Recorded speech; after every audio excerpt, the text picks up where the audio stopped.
Bonjour à tous et bienvenue pour cette conférence donc proposée par Dell EMC qui est le partenaire diamant de ce kick-off SCC 2019. Aujourd'hui, nous allons nous demander si la technologie n'a effectivement plus de limites et nous allons voir comment l'innovation répond aux nouvelles exigences tout en préparant l'avenir numérique de vos entreprises. Avant d'accueillir les deux invités de cette conférence, je vous propose tout de suite d'introduire cette conférence en vidéo et je vais lancer la vidéo. Avec évidemment le problème technique inhérent au lancement de la vidéo en live que je règle de ce pas et voilà, c'est lancé. The best drivers in the world, the fastest cars in the world. I never imagined to become a Formula One driver. It was destiny. When I was 3 or 4 years old, I started in go-kart and I kept going. I was racing with guys of 12 years old and I was 8, and then they were 16 and I was 12. I kept winning. I always saw this red and white McLaren. It was just amazing. Formula One is a combination between technology and humans. You need to keep chasing perfection.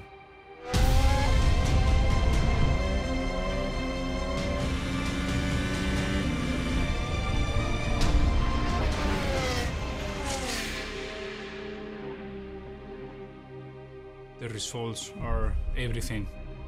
It's not about playing well or racing beautifully. You have to deliver the result and you have to arrive 1/10 of a second in front of the others. The amount of data that the car transmits in the race is huge.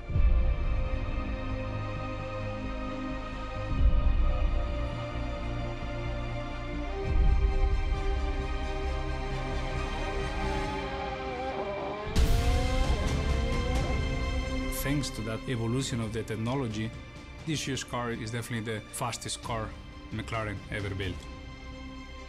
We are able to simulate things, we are able to design new parts now that it was not able 5 years ago. Digital technology is everything in F1.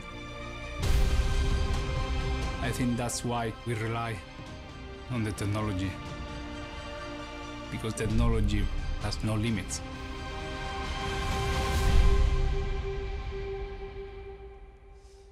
Alors voilà pour la fin de la vidéo. C'est vrai que c'est un petit peu déstabilisant quand même de parler sans s'entendre.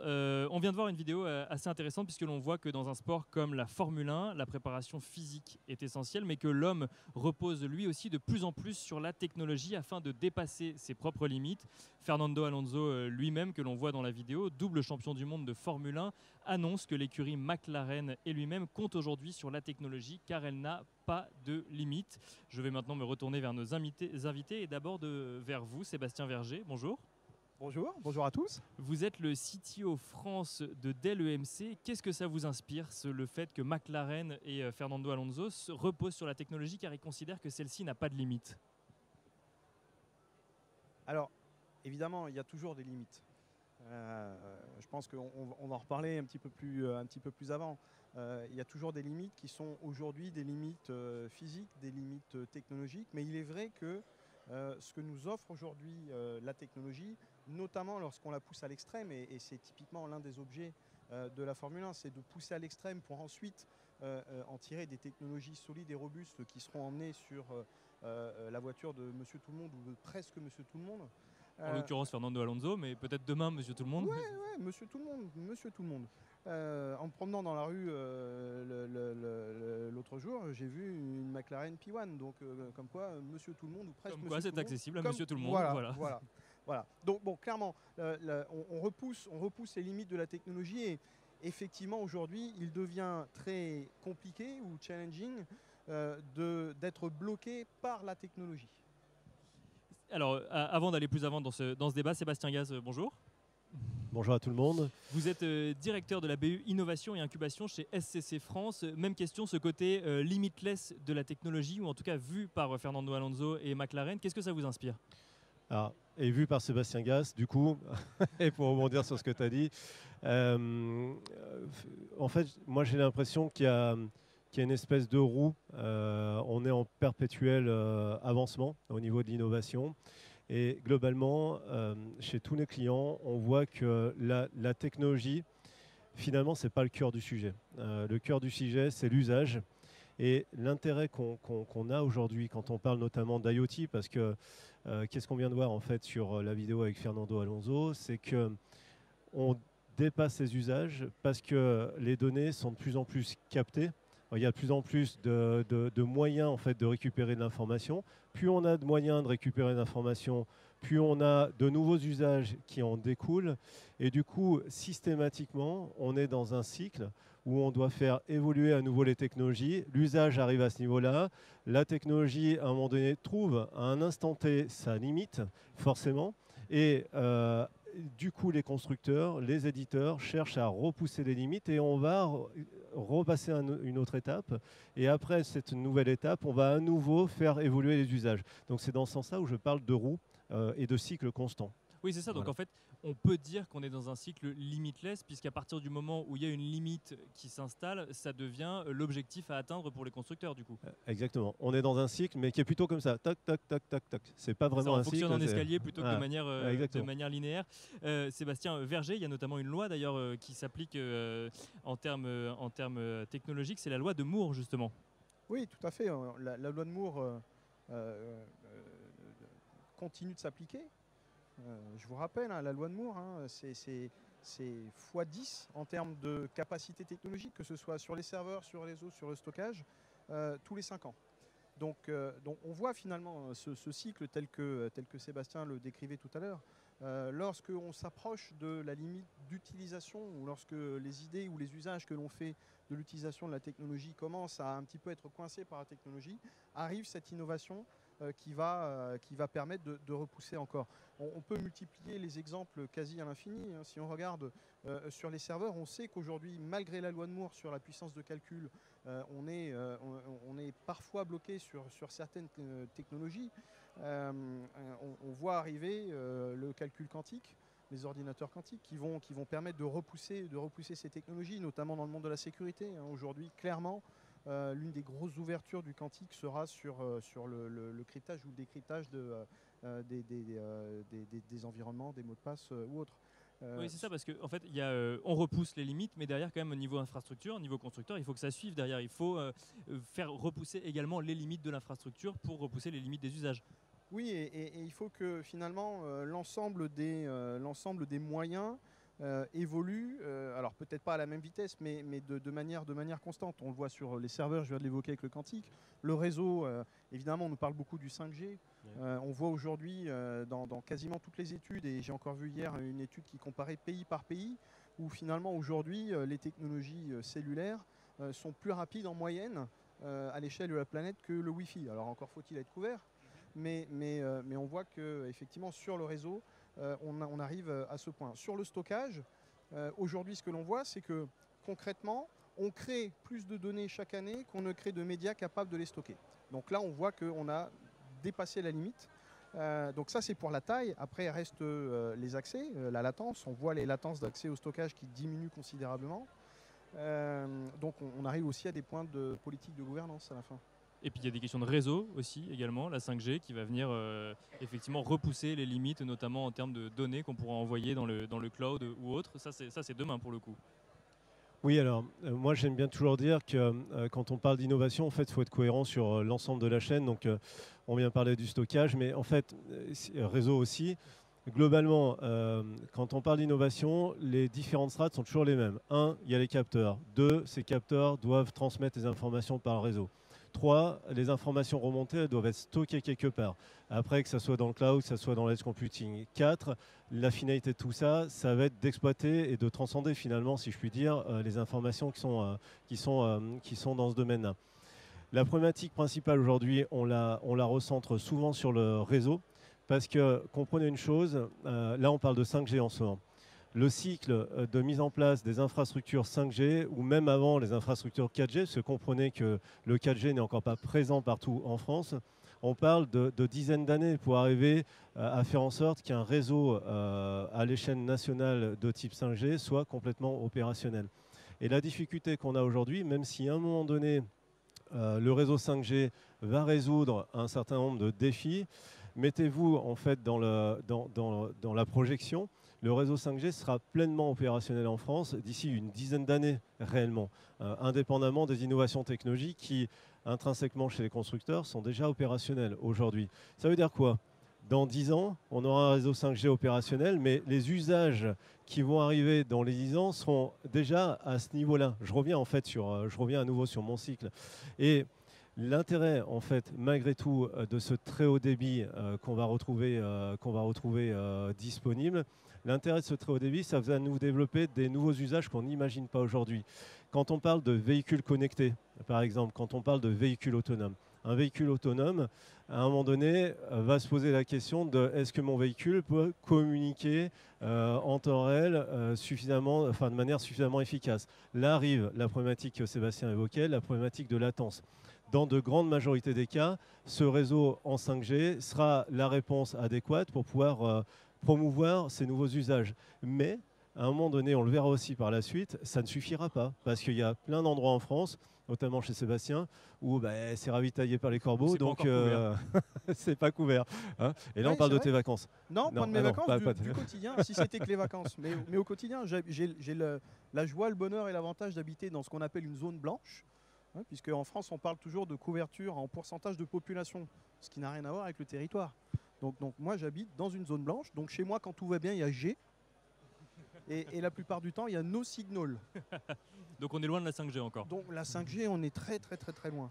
Et on est loin donc de ces nouveaux usages de la 5G qui sont, Sébastien Gaz, où généralement l'IoT ou l'intelligence artificielle, en tout cas, c'est les deux qu'on attend le plus aujourd'hui.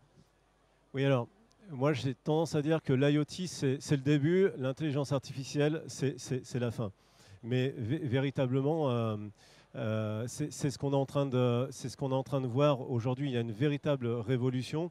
On capte énormément d'informations partout. L'IoT, comprenez, ça existe depuis 30 ans, 40 ans. L'intelligence artificielle, ça existe aussi depuis 30 ans, 40 ans. Je prends l'exemple d'un train.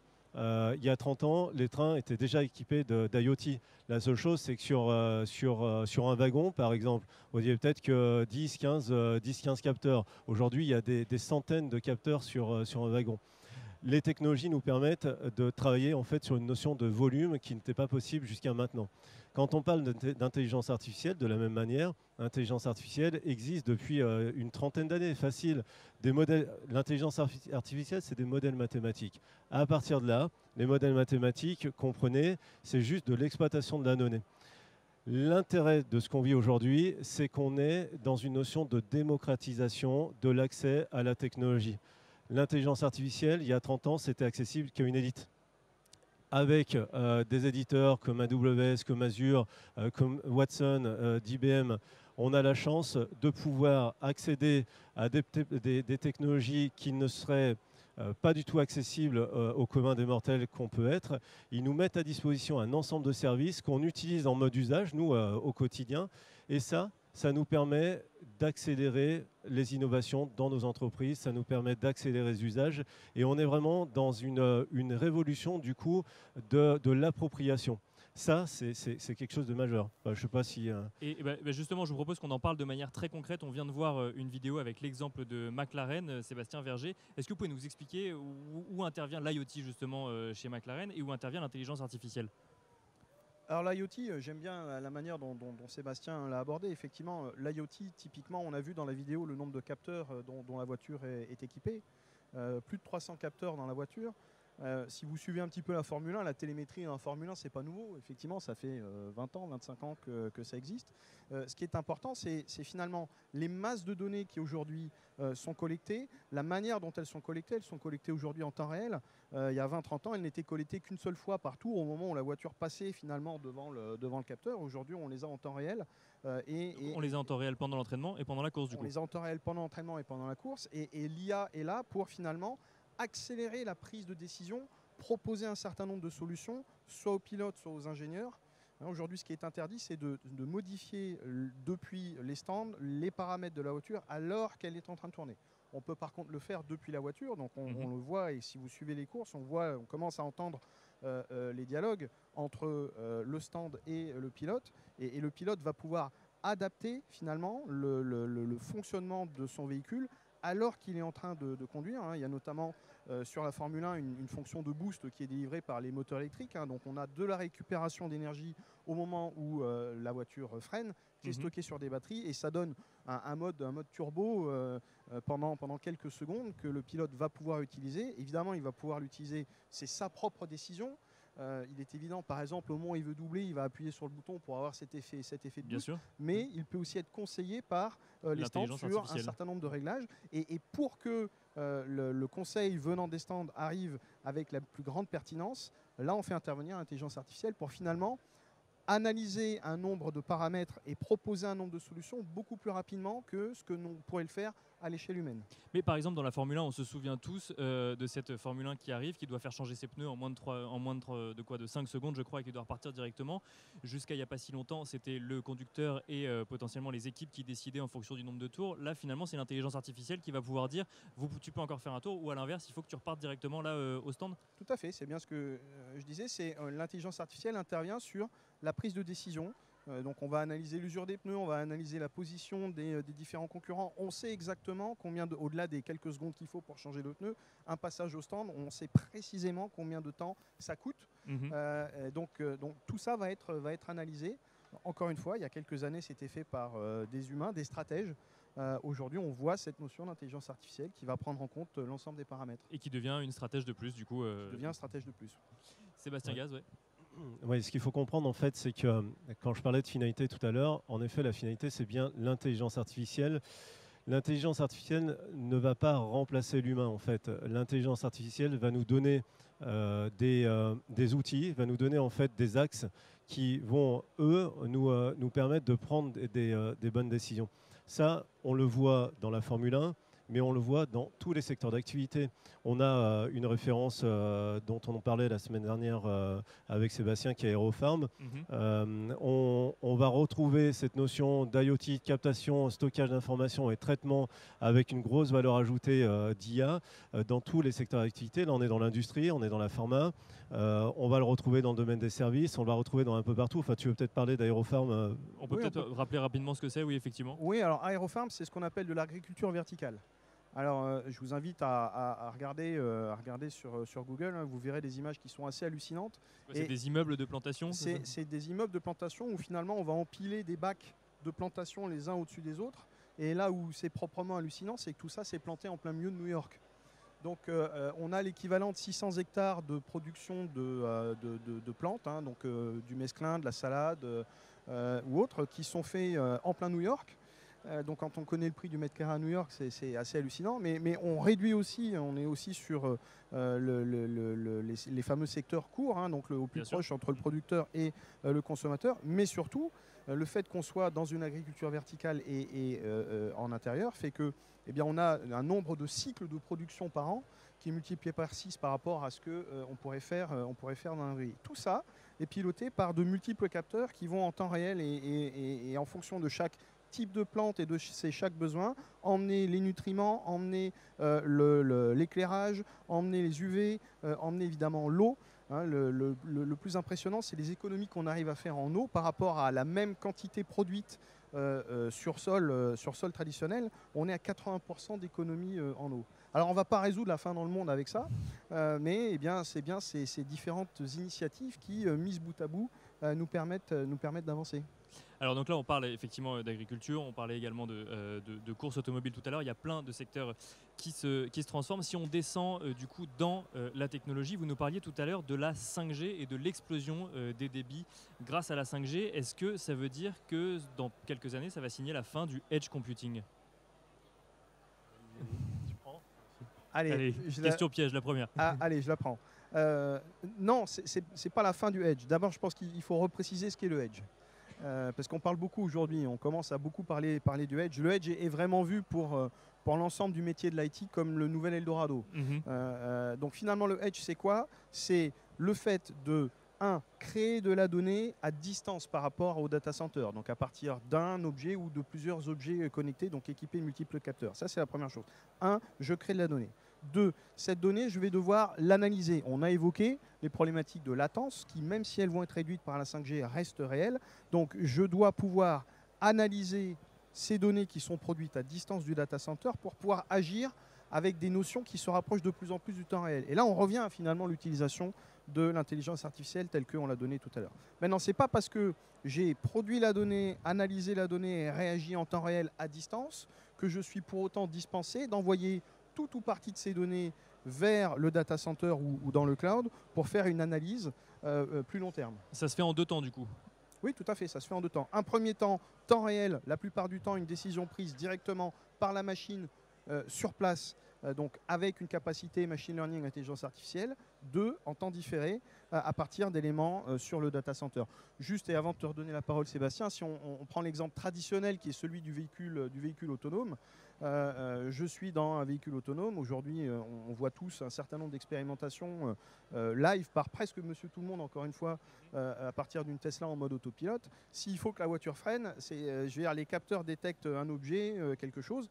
La donnée, elle ne remonte pas au data center à l'autre bout de la planète pour qu'on lui dise freine. Bien sûr, oui, c'est la au voiture, niveau de la voiture directement. freine. Oui. Par contre, les données sont collectées d'utilisation statistique, remontées dans les data centers. Et c'est ainsi, grâce à ça, que Tesla s'est rendu compte qu'en France, il y avait un phénomène qui était que les véhicules touchaient assez souvent le bas de caisse sur le sol. C'est parce qu'en France, on a construit beaucoup de ralentisseurs. Et donc, lors d'une mise à jour, Tesla a rehaussé la garde au sol de tous les véhicules en France de quelques centimètres pour plus qu'ils touchent le sol. Donc on voit là, bien là 2 illustrations. Une illustration temps réel où la voiture qui est en mode autonome doit pouvoir freiner, réagir à quelque chose. Là, c'est la voiture qui réagit. Donc captation de données, intelligence artificielle, réaction temps réel. 2, un certain nombre de ces données sont renvoyées vers les data centers pour statistiques et puis changement. Donc on est là sur de l'amélioration produit et on est vraiment sur du temps différé. Et surtout changement, non pas parce qu'une voiture a fait remonter les données, mais parce que l'intégralité des voitures en France, ou en tout cas une grande partie, a fait remonter les mêmes types de données. Exactement. Sébastien Gaz sur cette partie également, sur le edge computing et sur ce fonctionnement en 2 temps, d'abord en temps réel et ensuite en différé. Ce que tu viens de dire, en fait, juste à l'instant, une voiture qui remonte des données en temps réel, quand on met par exemple un réseau 5G à disposition pour remonter ces informations, une voiture qui remonte, ça tient. 1000 voitures qui remontent sur un même point, un instant T, les mêmes informations, parce qu'on parle de gigas et de gigas de données qui remontent à un instant T directement quelque part. Et là, pour le coup, aussi importante que l'infrastructure puisse être, à un moment donné, ce réseau 5G ne tiendra pas. Ce qu'on essaye, nous, d'expliquer aux clients systématiquement, on est toujours, encore une fois, sur ce cycle d'adoption des usages et de repositionnement de ces usages par rapport aux technologies et à l'état de l'art au moment où on se parle. Toujours. À un moment donné, on se doit de regarder, est-ce qu'on est, par rapport aux technologies réseau, par rapport aux technologies cloud et par rapport à l'usage central du client, est-ce que sur l'ensemble des strates, est-ce qu'on a quelque part une limitation ? On va toucher rapidement aux problématiques de cloud. Souvent, on s'est dit depuis quelques années, ça fait 10 ans qu'on entend parler du cloud. Et moi, le premier, puisque à l'origine, il y a une dizaine d'années, j'ai créé une structure spécialisée dans le cloud. J'étais convaincu que le cloud, en 2020, serait la réponse à tout, par exemple. Or, on se rend compte aujourd'hui que le cloud n'est pas la réponse à tout. Quand on parle d'IoT, quand on parle d'innovation, on ne peut pas tout envoyer dans le cloud systématiquement. On insiste à chaque fois sur le fait qu'il faut repositionner l'usage, il faut repositionner ses besoins et à partir de là, on analyse quelle est la bonne technologie, la bonne architecture. Et donc, loin de là de dire que tout peut aller dans le cloud, tout va pouvoir transiter par les réseaux. Il va falloir systématiquement réintégrer des infrastructures au plus proche de la captation de la donnée parce qu'encore une fois, les usages et l'innovation par les usages vont plus vite que la technologie. Et qu'on le veuille ou pas, les infrastructures locales, où qu'elles soient, qu'elles soient chez le client ou qu'elles soient dans une voiture, les infrastructures locales, ce n'est pas un cache-misère, ce n'est pas un pansement sur une jambe de bois, mais en tout cas, c'est un palliatif technologique pour éviter d'être tributaire d'infrastructures beaucoup plus lourdes à installer à l'échelle nationale ou internationale. Donc ce n'est pas l'un ou l'autre, c'est effectivement le edge computing et des technologies cloud justement et qu'on adapte en fonction des usages. Sébastien Verger, quand on veut construire cette stratégie, du coup qu'est-ce qu'on regarde en premier ? Qu'est-ce qu'il faut regarder ? Je pense qu'on l'a assez dit, je vais le redire une fois de plus, on regarde avant tout l'usage. En fait, c'est l'usage. C'est l'usage, les applications. Alors, quand on parle de cloud au sens large, c'est avant tout les applications. Quand on parle d'IoT, de Edge, de Core, de Cloud, c'est l'usage. Quel est l'usage? Quelle est la masse de données que je vais générer? À partir de quel endroit? Est-ce que je suis à distance, certes, mais est-ce que je suis à distance fixe ou est-ce que je suis à distance mobile? Quand tout à l'heure on évoquait Aéropharm, je suis à distance, je suis dans un environnement hostile. Mon hangar, il y a des projections, il y a des variations de température, etc. Donc c'est un environnement qui est potentiellement hostile, mais fixe. C'est-à-dire les bacs, ils ne bougent pas, ou très peu. Bien sûr. Ouais. Normalement, ils ne bougent pas. Normalement, ils ne bougent pas. Quand je suis dans un véhicule en mouvement, là forcément ça bouge, et ça bouge très vite quand on parle d'une McLaren. Donc encore une fois, c'est l'usage qui va dicter ce qu'on va être capable de faire grâce à ce que la technologie nous apporte, mais à l'instant T.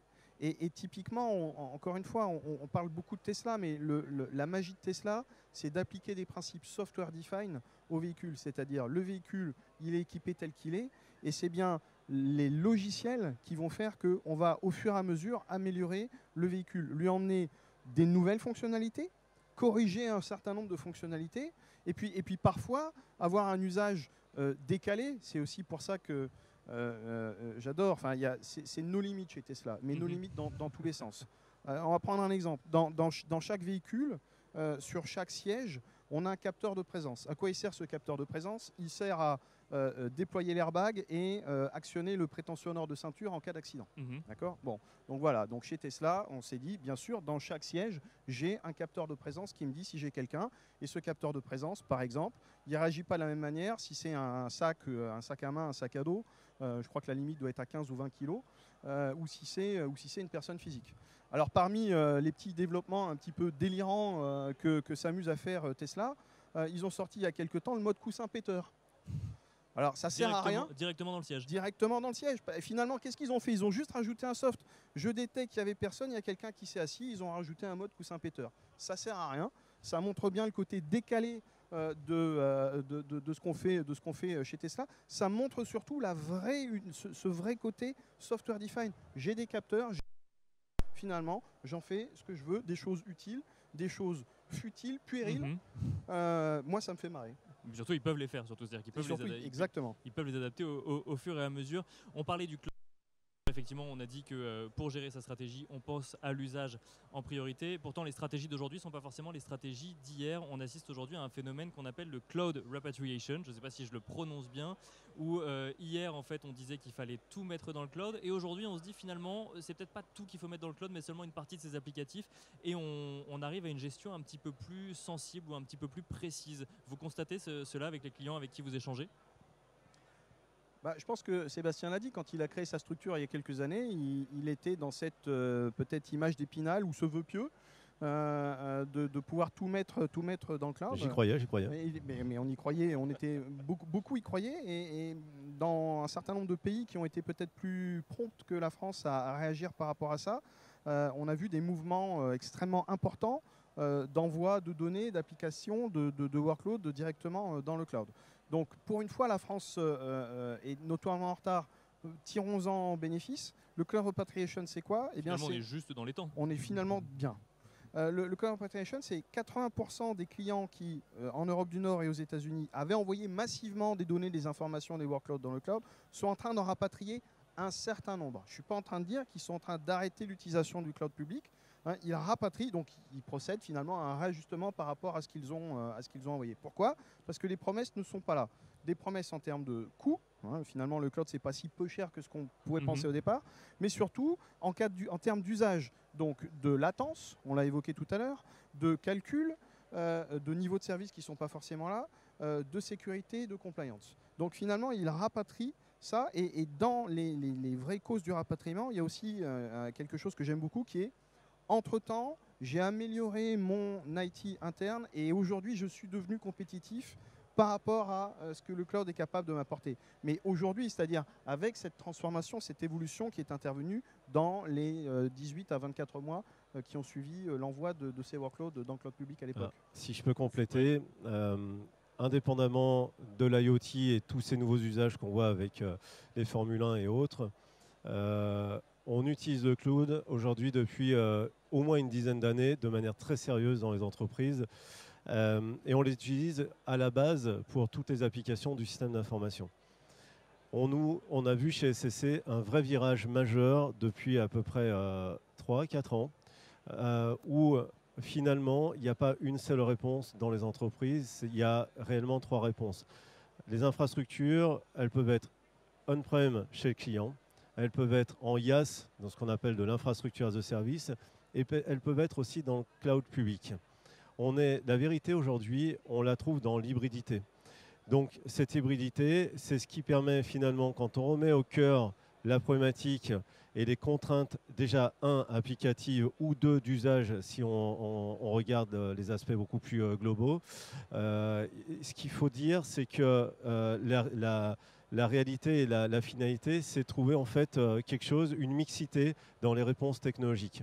Et dans l'innovation, finalement, on va retrouver exactement la même chose. On parle de edge computing. Le edge computing, ça répond à une problématique qu'on pourrait associer à du on-premise pour une entreprise qui, pour plein de raisons, ne veut pas délocaliser dans le cloud ses données parce que ces applications et la captation des informations qui sont dans son entreprise ne doivent pas partir à l'extérieur, soit parce que c'est des contraintes technologiques, soit c'est des contraintes sécuritaires. Il y a vraiment une vraie similitude avec ce qui se passe au niveau du système d'information, au niveau des nouveaux usages d'innovation. Alors, messieurs, pour conclure, cette conférence s'appelle Technology has no limit. Comment l'innovation répond aux nouvelles exigences tout en préparant l'avenir numérique de vos entreprises. Il y a un dernier enjeu que vous avez remonté lorsqu'on a préparé cette conférence, c'est celui de passer du POC à l'industrialisation. Ouais. Et vous constatez que c'est beaucoup moins évident que cela en a l'air, Sébastien Gaz. Moi, c'est le constat que je fais systématiquement chez tous nos clients. Hein. À un moment donné, quand on parle d'innovation, on focus véritablement sur le défi technologique. Alors c'est vrai, le temps 1 de l'innovation, c'est le défi technologique. Défi technologique qui doit résoudre une problématique métier chez le client, une problématique fonctionnelle. Mais le défi technologique, il n'est pas, c'est que la partie émergée de l'iceberg, c'est la partie visible. Une fois qu'on a résolu le défi technologique, il faut se dire on en fait quoi de cette innovation technologique ? Et là passe un deuxième temps, c'est la phase de généralisation. Comment je fais en sorte que ce que j'ai réussi à résoudre d'un point de vue proof of concept, je peux le généraliser à mon entreprise. Et là, qui dit volume, dit réflexe industriel. Là, on va parler de problèmes logistiques, on va parler de problématiques de déploiement, de problématiques de maintien en conditions opérationnelles, des problématiques de gestion du cycle de vie. Un capteur, quand il tombe et que c'est la fin de sa vie, qu'est-ce qu'on en fait? On ne va pas le balancer, on va le recycler. Toutes ces problématiques sont aussi à intégrer. Bien souvent, ça c'est le périmètre du DSI, ça rejoint une autre thématique que j'aborde bien souvent. Dans les entreprises, il y a 2 périmètres. Il y a le périmètre des directions métiers et le périmètre des directions IT. Le périmètre des directions métiers, c'est le fonctionnel, c'est le quotidien. Et le périmètre des directions IT, c'est ceux qui sont garants des moyens dans l'entreprise. Et bien souvent, ces garants du moyen dans l'entreprise, qui sont les DSI, sont mis a posteriori dans les sujets d'innovation. Alors, il faut les intégrer a priori en amont avec les directions métiers pour que l'innovation prenne toute son ampleur et puisse vraiment s'exprimer à l'échelle globale de l'entreprise. C'est ça, et qu'il soit constructeur de cette innovation et de cette industrialisation plutôt que d'intervenir en pompier une fois qu'on essaiera de la faire intervenir. On n'a pas le choix. Si on ne fait pas fonctionner les deux en amont dès le départ, à un moment ou à un autre, on va être limité. C'est d'ailleurs pour cette raison que la majeure partie des innovations technologiques restent au stade de POC chez les clients et ne vont pas généraliser parce qu'on ne se pose pas suffisamment les questions en amont de l'industrialisation. Sébastien Verger, vous constatez également que ça reste souvent à l'étape de POC et qu'on a du mal à passer à l'industrialisation sur les projets technologiques? Oui, je pense que tout à l'heure, dans son explication, Sébastien l'a très bien expliqué quand on parlait de la 5G et qu'on parlait de la remontée d'informations. Pour un véhicule, ça va marcher. Pour 10 véhicules, ça va marcher. Pour 50 ou 100, ça ne va plus marcher. Et c'est finalement ça la différence entre le POC et la vraie vie. Le POC, on va faire 1, donc on fait une validation fonctionnelle. On va faire 10, on va faire peut-être 50 et on va dire super, la montée en puissance fonctionne. Est-ce que l'ensemble de ma chaîne logistique ou de ma chaîne IT est capable d'être scalable? C'est clairement là où des acteurs sérieux et importants, tels que typiquement le magnifique assemblage entre Dell Technologies pour les matériels et logiciels et SCC pour eh bien, la connaissance, l'intégration, le savoir-faire et le POC et la mise en œuvre eh bien, nous permettent eh bien, de vous garantir que cette montée en puissance sera la plus successful possible parce qu'on a derrière nous toute notre expérience et toute notre capacité d'action. Et alors pour conclure, messieurs, derrière vous est marqué limitless un petit peu partout. Est-ce que vous pensez que demain, nos entreprises seront limitless justement en termes d'IT ? Il y a la réponse marketing et glamour et puis il y a la réponse de la vraie vie. On fait laquelle? Je vous laisse choisir peut-être l'un et l'autre. Ah bah non, il n'y a pas de limite. Et la réponse un petit peu moins glamour, du coup la réponse réelle. C'est l'introduction de Sébastien en fait. Il y a toujours des limites. Et je reprends mon histoire d'escalier. À un moment donné, un nouveau usage touche des nouvelles limites. Mais la force qu'on a, et ça c'est la nature humaine qui veut ça, c'est que systématiquement, on dépasse nos limites. C'est une réalité. Et les technologies sont repoussées sans cesse. Des constructeurs comme Dell nous aident à repousser ces limites. On fait des choses fabuleuses aujourd'hui. Mais les usages, et tant mieux, seront toujours en avance et les besoins des utilisateurs seront toujours en avance. C'est eux qui tirent la technologie. Et derrière, on doit se pousser. C'est eux qui trouvent les limites des technologies et qui forcent les constructeurs à les adapter du coup. Voilà, c'est ce que j'allais dire. C'est pas la technologie qui est limitless, c'est l'imagination des utilisateurs et de ceux qui disposent des nouveaux usages qui est sans limite.